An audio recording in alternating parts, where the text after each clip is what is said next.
nagtatanggol ngayon ng mga kawatan, ng mga jutang ginimis na mga kongresista.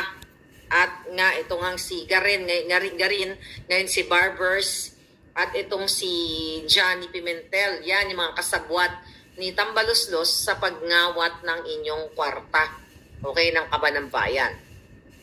Pero bago ang mga eksenas ng ganap, mga kababayan, Lisa Ahas tanas sabit sa extortion. Okay? Sabit sa extortion ang buwaka ng ina. Matagal nang sabit yan sa extortion. Ngayon, namnamin natin to. Okay?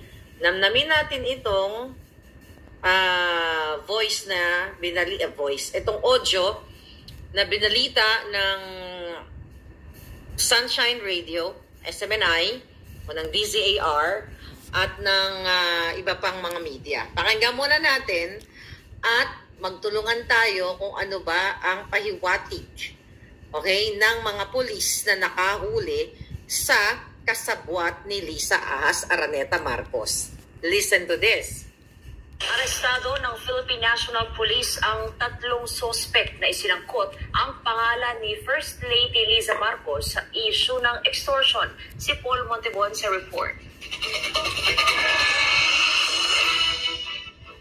Nadadawit ang pangalan ni First Lady Liza Araneta Marcos sa isyu ng extortion. Ito matapos na maaresto ang isang 48 anyos alias Isko at 2 pang kasamahan nito na kinilalang sina alias Joselito, 46 anyos at 42 anyos na Marines alias Herman. Nahuli ang mga sospek mula sa isang sumbong ng biktima kung saan si alias Isko ay nangako ng proteksyon sa emissions testing at medical business ng biktima sa LTO kapalit ng 5 milyong piso. Gamit ang pangalan ni First Lady Liza Marcos, tinakot umano ang biktima na kung hindi magbibigay sa hinihinging pera ay pakakansela nito ang lahat ng transaksyon at negosyo ng biktima. Ay kay PNP-PIO Chief Colonel Jean Fajardo, nilinawan niya ng CIDG na wala nilang kinalaman si First Lady Liza Marcos sa operasyon. Bagay na walang kinalaman, ha? Sa panluloko. Julol Kalisa, putot mo butod. At mapagmatsyag lalo na sa mga katransaksyon. Huwag niyong dipinsahan yung butod na yan. Ang buhay. Kasabay dito ang pangako na mapapanagot ang sinuman sa paglabag sa mga umiiral na batas. Naharap ang mga sospek sa paglabag sa Article 293 of the Revised Penal Code, robbery extortion, na inipila naman sa City Prosecutor's Office ng Pasay City. Para sa Diyos. Okay. So, yung mga nakanood sa inyo, idinawit daw, okay? Ayon sa balita. That's SMNI. Siyempre, ganun talaga ang mainstream media. Dahil kailangan na munang ikaladkarin si Lisa dyan para tuluyang mapakita sa taong bayan na siya talaga ang kumakamay sa extortion.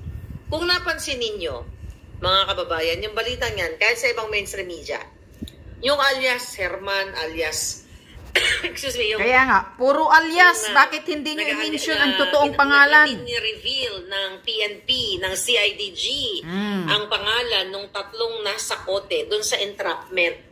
Dahil nga, ang sabi ng mga alias Jose, alias, ano man mga alias ng mga jutang ginimis na ito, puro alias, pa sa sikat ng araw.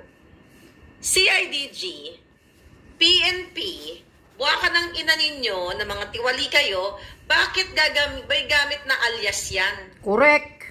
Bakit hindi nyo sinabi ang pangalan ng mga nahuli na actually hindi yan ginamit ni Liza Marcos, kasabwat yan ni Lisa. Yung puki ng buwaka ng inang hinayupak na babaeng yan, okay?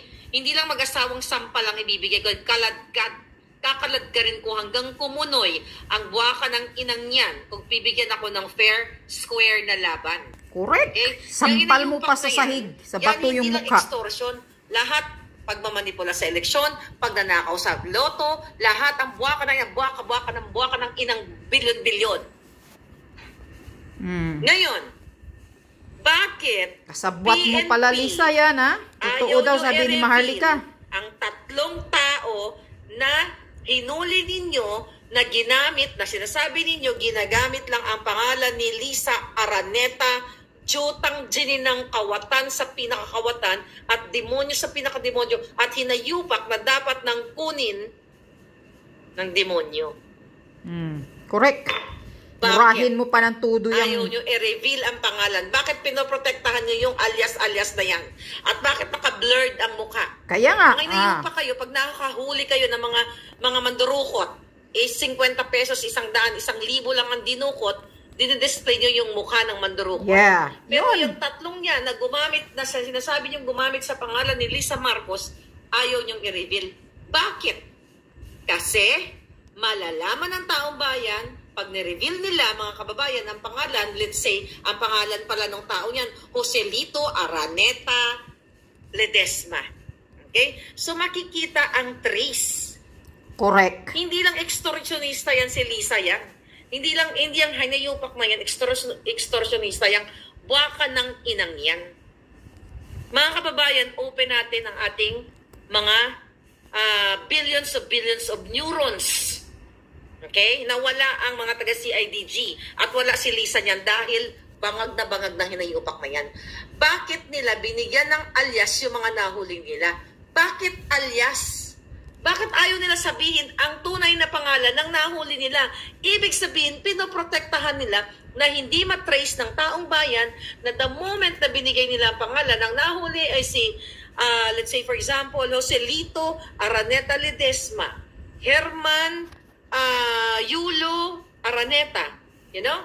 So with that, pag nalaman natin, makukonek natin na yung mga pangalang yun na nahuli na nag-extort ng pera ay kamag-anak ni Lisa or kaibigan niya o what, you know, matitrace natin yung Kaya nga, bakit so, hindi nyo ibuyang-yang yung mga mukha ng tatlo? Hindi maglalakas loob yung mga extortionista na yan na gagamitin ang pangalan ni Lisa. Kasi si Lisa mismo ay isang extortionista, kawatan at pinuno ng mafia at sindikato, yung buwaka ng inang bilyon-bilyon, tangina ka Lisa, matatapos ka na.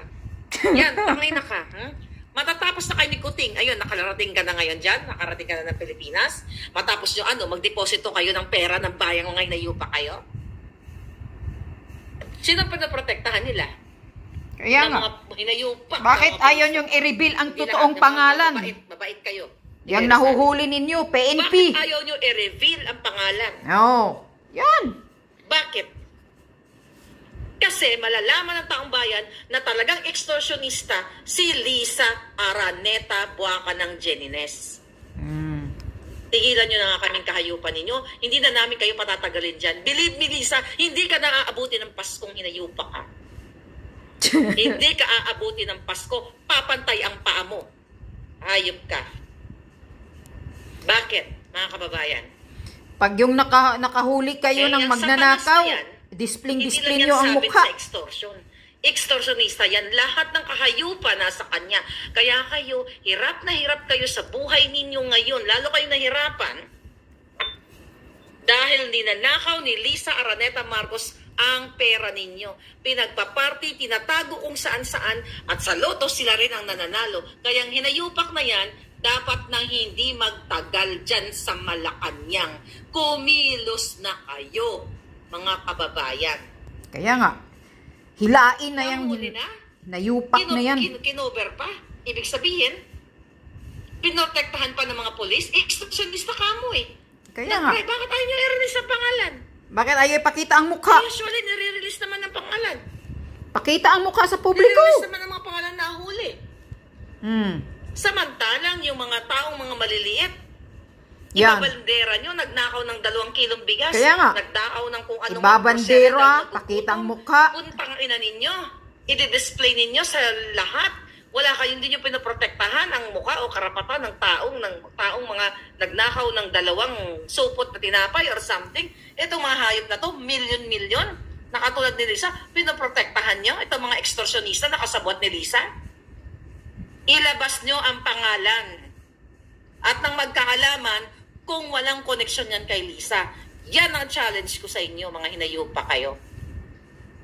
Diba, mga kababayan?